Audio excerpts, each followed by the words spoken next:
Hi, everyone, and welcome back to this episode of the Entrepreneur Podcast. Today, I have the absolute joy, honor, pleasure, and privilege of interviewing the wonderful Mollie Hughes. Mollie wears many interesting and very exciting hats, one of which she is a mountaineer, she is a polar explorer, and she has just recently been started a position as the director of Ocean Vertical, which is an ethical adventure company. There are so many things to talk about with you today, Mollie, and I'm super excited to have you here. So welcome, and thank you for being here. Hey, well, thank you for having me. It's a pleasure to be on the podcast. So I have a million questions, but tell us all a bit about how you got into the world of what, again, from an outsider's perspective, just seems like lots of intimidating sports. So you've walked across one of the poles, you do a lot of mountaineering, mountain climbing, and adventure sports and endurance sort of activities, and a lot of it is solo. So yeah, I mean, what sparked the interest and how did you get started? Yeah, so I think like with any good career, I just kind of fell into it and very slowly kind of built it up. Okay. And it all really came from just like a passion and a want to see the natural world and to travel around it and to maybe walk and step places people hadn't been so often. And it started when I was younger. So when I grew up in South Devon, which is a nice place to grow up. Nice to be by the beach and everything, but far from any mountains, maybe as far as you can get from mountains in the UK. So I didn't really have any kind of mountaineering experience until I was kind of in my late teens. Okay. And that's when my school kind of organized this expedition to go to Kenya. And part of the expedition was climbing Mount Kenya, which just completely opened my eyes to not only travel, like Kenya was an amazing place to go, especially when you're 17. But climbing Mount Kenya and that kind of first taste of altitude just gave me an absolute bug. So getting back from that trip, I would kind of spend every year saving up as much money as I could. And then during the kind of term time of school and university, head off and travel around the world and experience different cultures, but also try and climb as much as I could in different like mountain ranges. Wow. And in that sort of that first experience you had with school, was that, I mean, did you have to do any training for it, or was it a relatively easy climb and you guys all just went for it? Yeah, the main thing with that trip was the fundraising, because you had to do it. I just can't remember how much. It was a couple of grand, but the school I went to was like a big comprehensive school, so it wasn't the type of school where everyone's got a lot of money. So we had to do a lot of like bag packing in supermarkets and car boot sales, and I think we were maybe working on it for about 3 years before we even had the chance to go. Which I think was, and at the time it never really felt like it was going to happen, but it was a good learning curve. I think that you've got to put in that amount of kind of pre-work. You keep going and keep having a little bit of hope that the trip might happen, then you will get there. And that's what's happened on every one of my expeditions. I was going to say, it sounds pretty much like the recipe for, a normal expedition where there's tons of planning, tons of preparing and waiting and watching for the perfect weather conditions, or for this to happen, or for, the stars to effectively align, and then just jumping at it when the opportunity arises. Is that fair, would you say? Yeah, definitely. Yeah, a lot of preparation to get to that stage. And then, you never think it's going to happen. And then when you're actually there, it definitely blows your mind a little bit. How do you handle such a sort of a long run up? Because I can imagine the excitement of the adventure, the challenge is so full on that if it does take years or even months, to planning, how do you maintain that level of excitement, of focus, of commitment, and just sustain the slowness before you can get going? No, it's hard. And I think even with my kind of first Everest expeditions, I felt it a lot then. Because the one thing I've always had to do is raise the funds. And Everest, for example, costs anywhere between maybe like 40 and 80,000 pounds, like ridiculous amounts of money. Wow. Crazy for money. One person to summit. For one person, one person to have the chance to summit, just up to base camp, and then holy cow. Sorry, and did you say you did it multiple times? So I did it twice. I did it from the south side in 2012 and the north side in 2017. Oh my gosh. All of those trips have had this long run up where you've got to train, get your body ready, climb other mountains, get the experience, but also raise thousands of pounds. So the chance of you actually going is quite slim, especially when you start off. And a lot of the trips, the funding hasn't come through until maybe a month before, 2 months before. It was always right at the last thing. So yeah, you've got to keep that bit of hope. Yeah. You've got to keep that motivation, and always have that want to actually be there and actually step foot on the mountain. And yeah, if you can persevere for months and months and months, it does always happen. There were a couple of years where I was hoping to go, because you're only climbing kind of April, May. I was in April, and by the time I got to the April, I didn't have the money yet. So that was really disappointing. But then I kept going, and the next year I managed to get it all together. Wow. It's incredible just hearing you talk about this. You know, a lot of the listeners to this podcast are founders, or many of them are solo founders. And so there are so many parallels in what you just said about, you know, the preparation, all of the work being front loaded, the uncertainty, the last minute nature of all of these things. Is it going to happen? Is it going to succeed? Is it not? Waiting for money, you know, having to raise money. What tips, if any, do you have, again, that got you through that really long waiting period, preparation period, uncertainty? What do you do to maintain focus and to help, you know, not lose sight of the bigger picture, and to keep going when you're like, oh, well, what if it never happens? You know, all of those doubts that for most people come creeping in lots of times, especially when there is a long run up before the big thing. What do you do to just sort of keep the faith and stay focused? Yeah, so I think dealing with the setbacks is the hardest thing, because for me anyway, I was constantly getting rejected for funding for the trip, and I would I started when I was very young. So when I was 21 was the first time I climbed Everest. So wow. So I was pretty young, and I just graduated from uni, and I studied psychology. So I basically knew nothing about business or marketing or PR. I didn't even know what PR stood for. And I basically had this big proposal that I wrote, and I would send it out to maybe 30 or 40 different companies, different corporates each week. And I would either get a ton of rejections, or I just wouldn't hear back from any of them. And it was kind of fair enough. Like, I was a 21-year-old. This proposal was pretty rubbish. There wasn't much good stuff in it. But just having that level of rejection was so hard. For months and months and months. And then you get a bit of a lead, and you go and meet a company. You might get somewhere, and then it doesn't work out. So yeah, learning to deal with rejection is so hard. And I think the main thing is just not to take it personally. It's not that they didn't like you. It's not that they didn't believe that you could do it. So there's a million other factors going on with their budgets, their staff, whatever, all sorts of things out of your control. So yeah, don't take setbacks personally, and always keep that faith that it will keep coming. Wow. That's impressive that as a 21-year-old, you sort of had that presence of mind to acknowledge that it wasn't personal. It wasn't you are sort of doomed to fail. It's just, hey, you know, there are other things outside of your control, other things that the people you're asking money from have going on that, you know, they might not have seen your email, or it might have come at the wrong time, or, you know, it was the wrong person, or lots of things that we could spend forever second guessing ourselves. But yeah, I mean, it's really incredible that as a young 21-year-old, whether or not your proposals were rubbish, that you sort of were able to see the bigger picture in that way. Yeah, I think it took a bit of work, and at first I definitely took it personally. I was like, I'm never going to go to Everest. These people are not taking me seriously. But then just speaking to people and learning from others' experiences, and everyone that's ever done a trip like this and had to raise the money for it, they know that sponsorship often comes through right at the last minute, and you've just got to keep persevering. So I had good people around me to advise me, which was very helpful. That makes such a difference. And I'm so glad you said that, because again, there are so many parallels in the world of business, in starting your own business, or pretty much achieving anything. It's not just, you know, dealing with rejection, regardless of what it is that you're pursuing. It's also this idea around learning from others and making sure you have a good group of people around you who have already done the thing that you want to do, who have proven, you know, that it's possible, and then can give you very practical and very relevant answers, ideas, suggestions, etc. So you know that it's not you, Mollie, you are uniquely cursed. It's, hey, maybe I should tweak this, or maybe I should do this instead. And it's this really lovely community. I think, you know, there's so many micro communities around, whether it's sport or business or hobbies or other things, and just tapping into the right people is a huge benefit. Yeah, 100%. And also getting rid of the people that are more negative. Yes. Learn, actually. Maybe I was lucky when I was younger that I didn't really have anyone like that around me.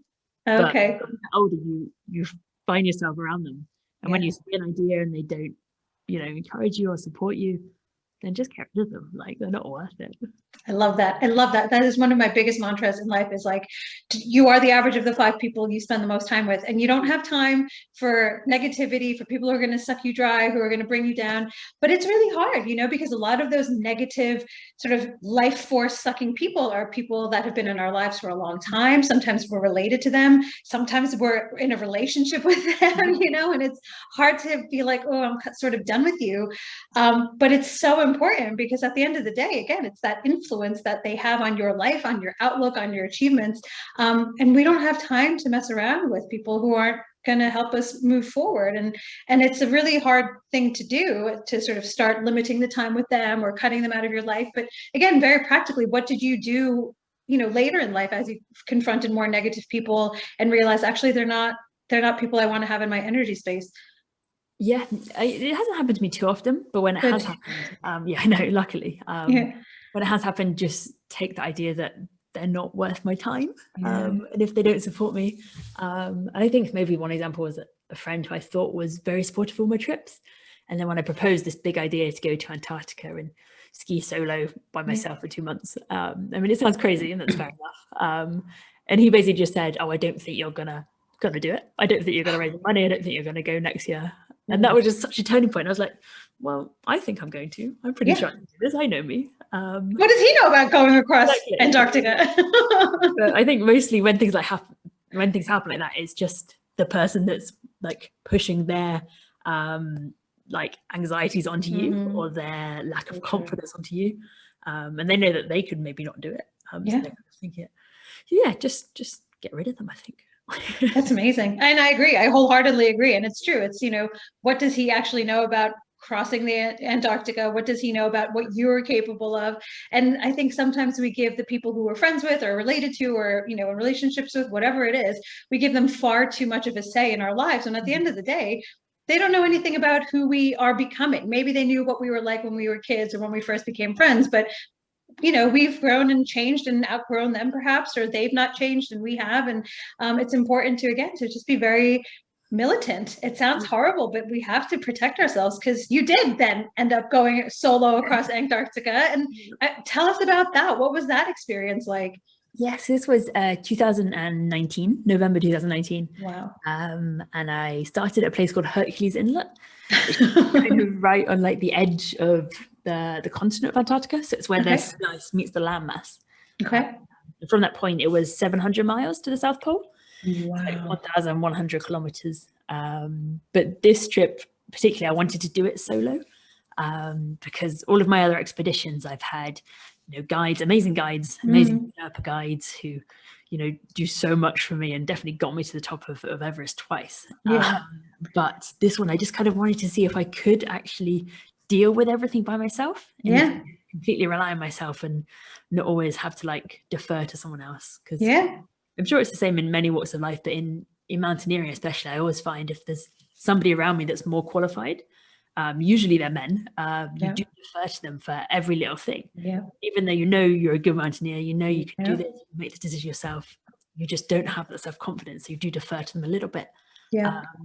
Which was totally cool and necessary on Everest, but I just wanted to see if I could maybe do something solo. So that's what I did in Antarctica. Spent a year training for it. Wow. And then on the 13th of November 2019, started at Hercules Inlet, and it was just me, and I had cross-country skis on my feet and a huge sled behind me that I nicknamed Boudica. That's a great name. I needed some kind of. If ever you needed to challenge a powerful woman. Exactly. And I had a bit of a love-hate relationship with her, because I loved her because she had everything I needed to survive in this very hostile environment. But I hated her because she weighed 105 kilograms, and I had to drag her for 700 miles. Oh my gosh. Wow. So just tell me, well, pretty much everything you can about that time. I mean, so how long did it take for you to do that expedition? First of all, how long did it take? 58 days. Wow. So almost 2 months, just totally on your own with this pack of stuff behind Boudica behind you. I mean, what were your days like? Did it become monotonous? Was it different? Did the weather change? I mean, was there a lot of yeah, just upheaval, fluctuation, or was it pretty consistent? So it started really badly. Oh, It took a good 2 weeks to get into the consistency. And okay. as soon as I got into the consistency, that is exactly what I needed to do to make the miles every day. I needed to get up at the same time each morning. Yeah. I needed to have breakfast, put my tent down. I needed to like be completely like regimented and for an hour and a half, stop for a 10-minute break, no longer, no shorter, eat as much as I could in 10 minutes, ski for another hour and a half, and do that for like 10 or 11 hours a day. Wow. And that's when the miles started to get kind of under my belt. But it started really badly because maybe about 2 hours after I started skiing and the plane had taken off and left me, I saw these kind of big black clouds come over the horizon. And basically this big weather front came and stuck on me for almost 2 weeks. And it was awful, actually. It was, oh my gosh, like storm force winds, maybe like 50 or 60 knots at times. With that, you get the really low temperatures. So with the wind chill, I think it was about minus 45 on one day. Oh my gosh. But the hardest thing was the whiteout. So I don't know if you've been skiing or in the mountains much, but when a whiteout comes in, it's when the visibility comes down like to here. Yeah. Here in front of your face if you can. And I had that for 8 days in a row. Oh my God. It's so disorientating, and you feel dizzy and you feel nauseous, and it's hard to navigate. So yeah, that was the first 8 days, which was hell, absolute hell. I hardly made any progress. I was really far behind schedule. I was worrying. I was kind of so in the moment because you are just surviving. Yeah. But yeah, it was tough. The first bit was very tough. Wow. Wow. I can't even imagine. And I don't know if you saw, I started swaying as you were talking about it, because just the idea of whiteout conditions for 8 days and you're still having to move. I mean, and battle these winds plus the pack plus everything else. Gosh, I mean, again, what were you saying to yourself? What were the conversation in your head? Was it just one foot for the other? Or, what were some of the things that, again, kept you going when everything was working against you? I think what I always strived to do in Antarctica was maintain control. Okay. And that was maintain control over my emotions, over my movements. Yeah. And if you could do that over your own body and your mind, then you can almost try and control the environment around you, which at the time was very uncontrollable. Yeah. But there were times where in those first couple of weeks, I definitely lost that control. And I remember there was one particular day, I think it was the minus 45 day. It was too cold to be out and it was really windy. And the ground in this part of the section was really icy. There was very hard packed ice. And as you skied along, you couldn't see more than a meter. So you couldn't avoid the big patches of ice. And so many times that day I would get onto one and I would just slip over on my skis. And it was dangerous. And one time I slipped and I fell kind of forward and my face came to like an inch away from the like sharp ski tip. But that day I had too much determination to make miles. And I just pushed and pushed and pushed and kept falling over. I kept slipping over. And after a few hours of this, I was just like, okay, this is too dangerous. This is stupid. Why am I out here? The miles don't matter. Put up the tent and just get safe for the night. So that was the one time where I did lose control that day. Yeah. And it scared me. It definitely scared me because it was at the beginning of the trip and it's so far to go. So I think after that, I definitely reassessed and knew that the number one thing had to be to look after myself physically and mentally. Excuse me, definitely. Thank you. Did you ever want to give up? Not well. It's always there in your mind. I thought at the beginning there wasn't much option to give up because the rescue out there would have been pretty straightforward. I had a satellite phone and I could ring them up and say, they had my location as well because I had like a satellite locator beacon on me. So I could say, I'm done, come and get me. But during the first 8 days when the weather was so bad and it was complete whiteout, there's no way they would have been able to fly one of their planes. So that time in the storm was the most alone I've ever felt in my life. So there wasn't an option to give up. So I tried not to think about it at all. I knew I just had to keep going and just weather the storm for a few days. Literally. Exactly. I mean, how did you handle, or did you feel, aside from feeling really alone, were you afraid? Because again, I've never done anything even remotely close to this, but in imagining what it was like, my mind already is like, what if polar bears came after her? What if a pack of wolves attacked her? I mean, for your physical safety, not just emotional safety and other things, but were you ever worried and scared and fearful of your physical safety, or had all of your planning and preparation totally assuaged those concerns? Yeah, so I was, the only times when I was worried were that kind of time where I lost the control a little bit. Yeah. And also when I was putting my tent up, because putting a tent up by yourself in a storm is unbelievably hard. And if your tent blows away, then you're done. Yeah, your shelter's gone. Yeah. So that was scary. Every morning putting it down, every evening pitching it again was terrifying. Yeah, exactly. Yeah. Sometimes it would take 45 minutes to an hour because I would be clipping it down and it would be blowing off in different places. And yeah, that was hard. So the fear came then. But after the storm and after I regained the control, there wasn't any fear actually. On Mount Everest, there's a lot of fear because there's a lot of kind of uncontrollable factors, such as like avalanche risk and crossing these horrible crevasses and a lot of other people around you. But in Antarctica, when the weather plays ball and it's a little bit nicer, everything else really is in control. There's nothing there in Antarctica. Like, oh, good. Right in the center. Not even bacteria can grow there. Oh, wow. So cold and so inhospitable.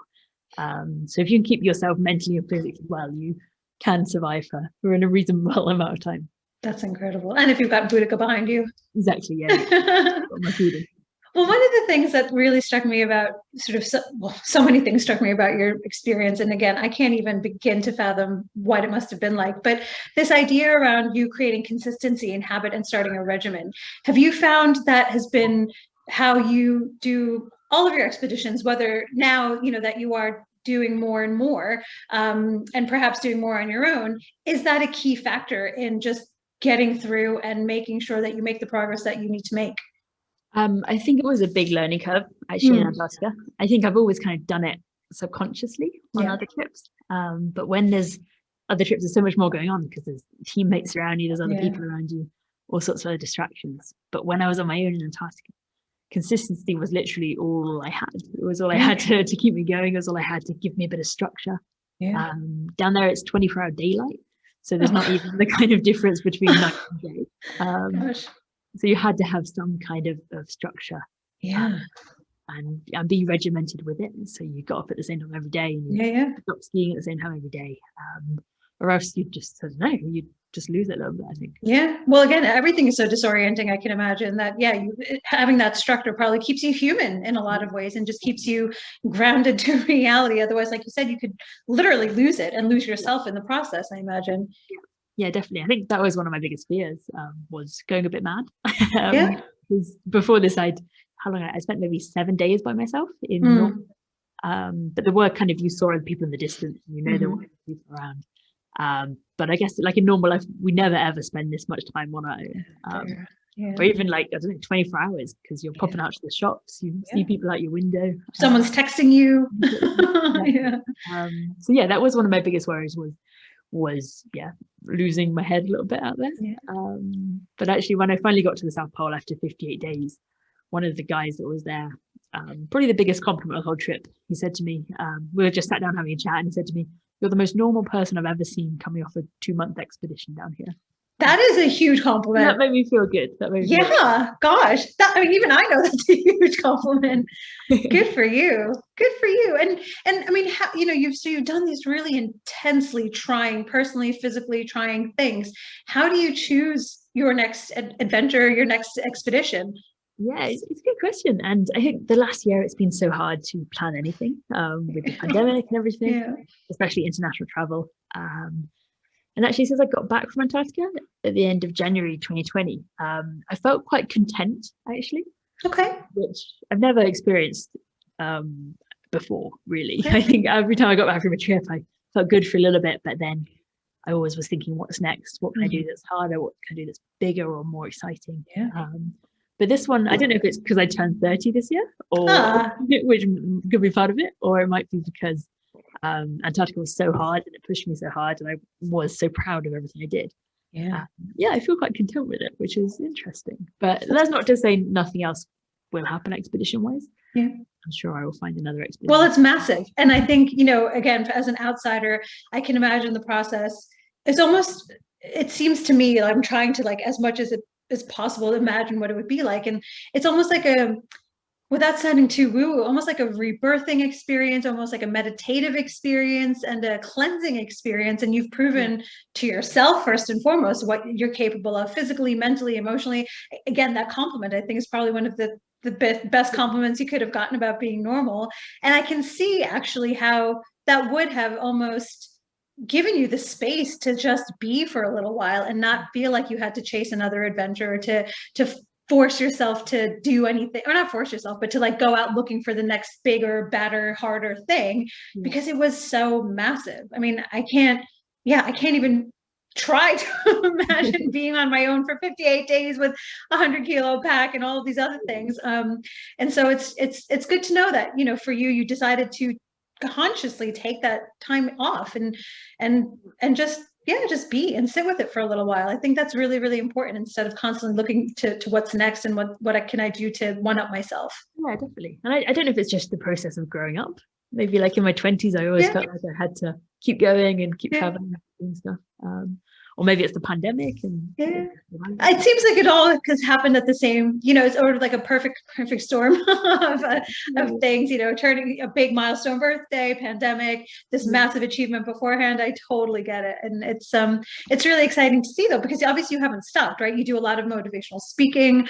You share your stories with people who I think probably need to hear, not just from someone who's pushed themselves to probably the edge of what most of us could ever push us to, but from my perspective, also a woman who's done it, and a young woman who's done it, and a young woman who's also normal, right? I think that's what's so great about your story and everything that you do, is that, yes, of course, you're very normal, but you're doing a lot of these things in arenas where it's mostly dominated by men, and you've proven that it doesn't matter, and it's just mostly what's in here, and of course the physical preparation. But talk to me about that. But I mean, without, there might not have been times where your being a woman has been relevant, but how have you felt it, being an explorer, an adventurer, mountaineer, all of those things? Have you ever felt your womanness as a thing that was sort of there with you? Yeah, definitely. Yeah. Every day. I think the negatives, there aren't many. I think once you get into an environment like that, Mt Everest, Antarctica, is a real leveler, and it doesn't matter about how tall you are, how strong you are, what gender you are. What matters is your mindset. Like I'm 5'4", not strong, but I can pull 100 kilo sled if I have to for 700 miles. My mind doesn't want to do that much. So it is a real leveler. I guess any kind of negativity that I've had, or where I've found it a challenge, is probably in the preparation stage. When you're going into, say, a boardroom and you're presenting your expedition and you're like, okay, I need £50,000 to do this. Can you come on board?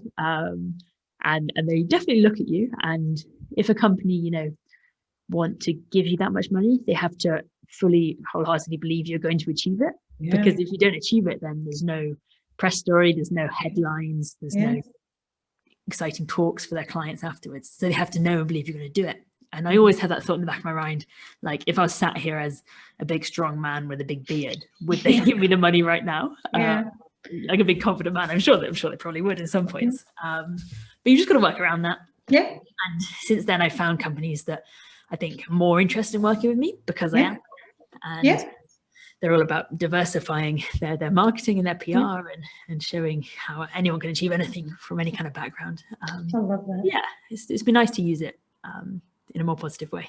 Well, and I'm so glad that you said that, because I think for so long the conversation around being a woman, or being non-male, basically has been around difficulty and weakness and obstacles and all of these other things. But actually, not always, let's not be naive about it, but it can be a benefit. And sometimes it is to your benefit to stand out, to be different, to look different, to stand for something else other than what they've seen a million times before. Because I think people are just bored, at the end of the day, of seeing another strong, burly, bearded man, white man, do the same things again and again and again. It's sort of like, well, okay, well, that's cool, but we already know that archetype exists. Like, let's see something else. Yeah, definitely. And maybe only within the last, I don't know, 3 or 4 years. Yeah, definitely. I would say, since my last Everest trip. And I don't know if I want to talk about anything negative, but one thing, when I got back from Everest, the second time. I was trying to write a book about the kind of whole journey and had some really good meetings with different publishers. And it was going really well, but none of them could really sign on to the book because there was a history of women's mountaineering books not selling very well. And they couldn't compare it to a man's mountaineering book. They couldn't say an Everest book, it had to be a woman's mountaineering book. So that was 4 years ago. But actually since then, I've felt such a huge change in the way people react to me. And I think, as you said, they probably get more opportunities because I am a woman in all sorts of different areas. So yeah, no, it's definitely time to use it, I think. Yeah. And again, not to exploit it as if you're using it to get a leg up that you don't deserve, but you've done the work. You are equally qualified to be talked about and to be represented and to write a book. So why not just do it and make it work for you? I think that's such a great lesson. And have you written the book? Is there a book? Not yet. I haven't written one about my adventures, but I'm writing one this year actually, which is different. It's all about Scotland. So I live up in Edinburgh. Oh, lucky you. Yeah, and it's all about the kind of blue spaces of Scotland. So the beaches, the ocean, the amazing amount of lochs that we've got here in the riverways, and the kind of outdoor sports you can do on them. So a slightly different tact, but my kind of background firstly is in the ocean and surfing and paddleboarding. It'd be nice to kind of reconnect with this year. Yeah, it's so interesting to hear you say surfing because I've met so many since I've moved to England, so many British surfers, but it's such a weird disconnect because in my head, I'm American, right? So you think of California, Hawaii, like warm Pacific waters, not the Atlantic, you know, and surfing in like or the North Sea temperatures. Yeah, or the North Sea. So what is it? I mean, what is it like, sort of all of the water sports that you're doing in Scotland? Do you find it equally enjoyable? Is it more challenging, different? It's amazing. It's I get maybe more out of it because I think it's that kind of connection with the blue space, and it's kind of been proved now that blue space is even better for you than green space.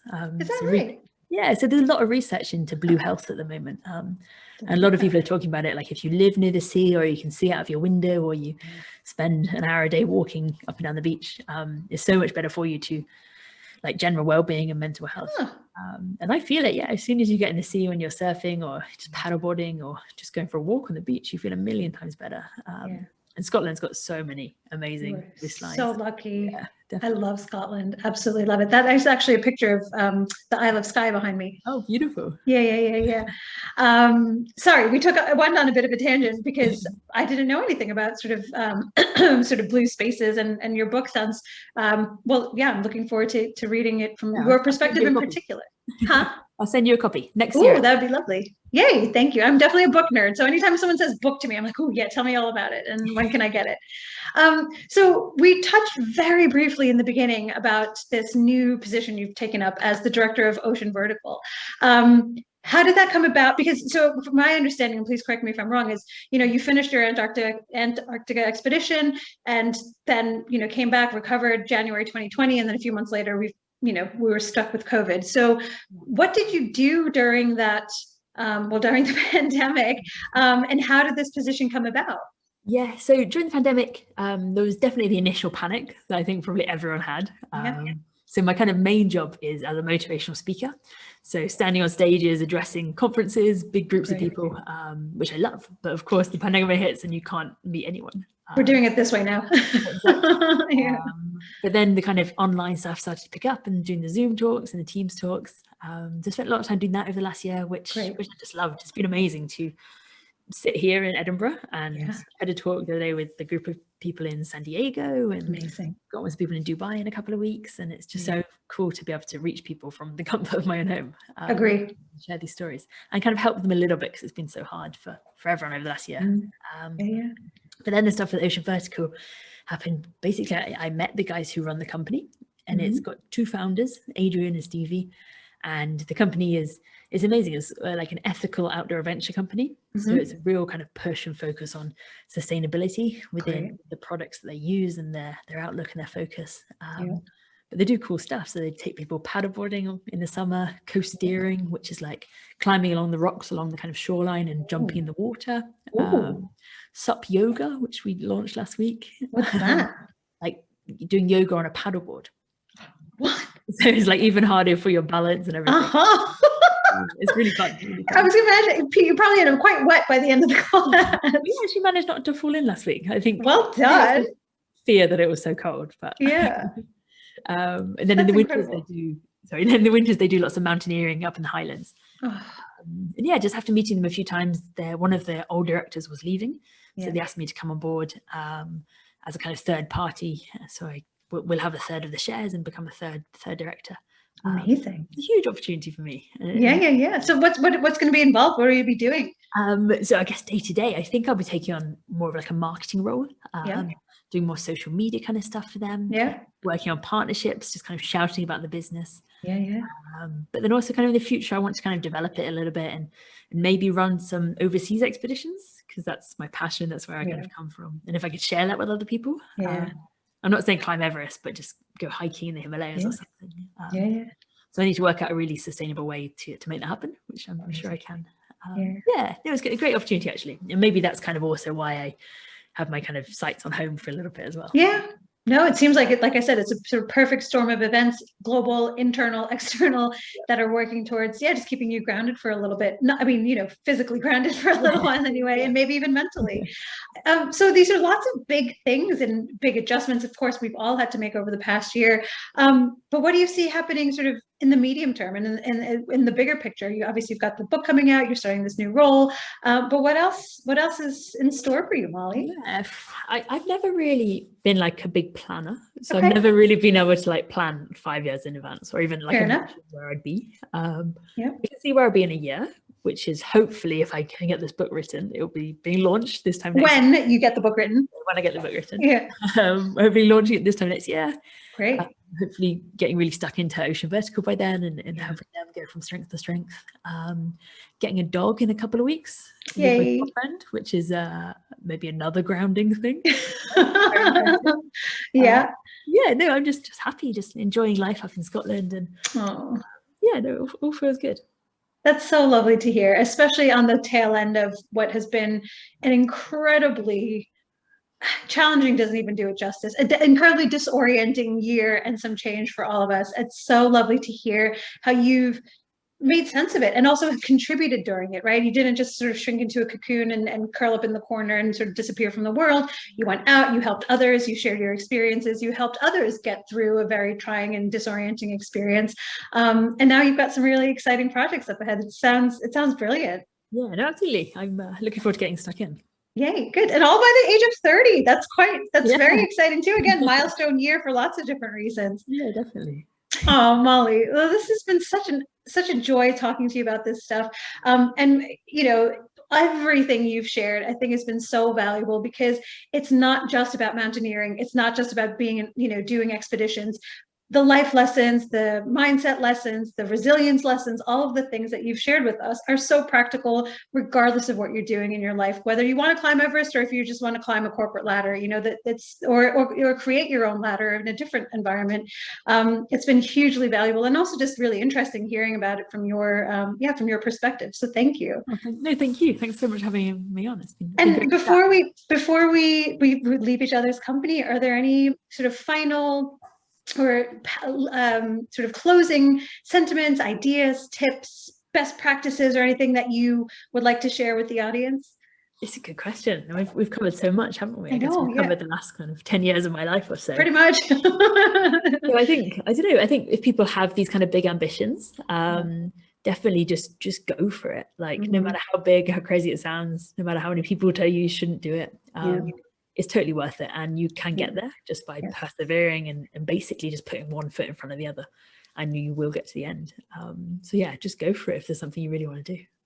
I love that. I don't think we can hear that message enough, because we overcomplicate it in our heads and we make it seem impossible, and it's good for other people, but I could never, or I can't do this and I can't do that. But it's exactly what you said. It is just one foot in front of the other, being persistent and and just getting, you know, you said it a bit earlier, getting the right people around you and just keep going. Everything is totally possible. Yeah, 100%. And it's so worth it, but when you get through it. And that's the key. It's like, it might be painful getting there, but when you get there, there is nothing. I have nothing to compare to some of your experiences with sort of physical challenges, but I know mental challenges, emotional challenges, other big targets I've set for myself. Like you said, once you get there, it's massive. And to be honest, some of it is not just the you know, that saying goes, it's not just about the destination, it's also about the journey and all of the things we all learn on our respective journeys, whether across, you know,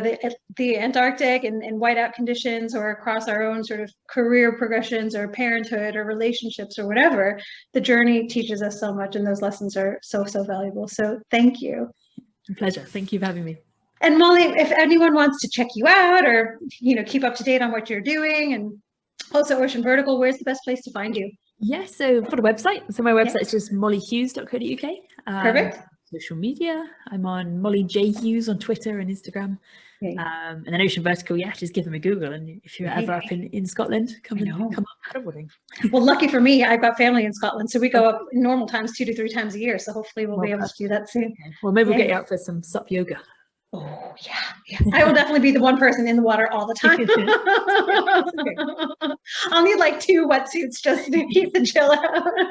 We can do that. Lovely. Well, Mollie, this has been such a pleasure and a joy and an eye-opener. Thank you so much again.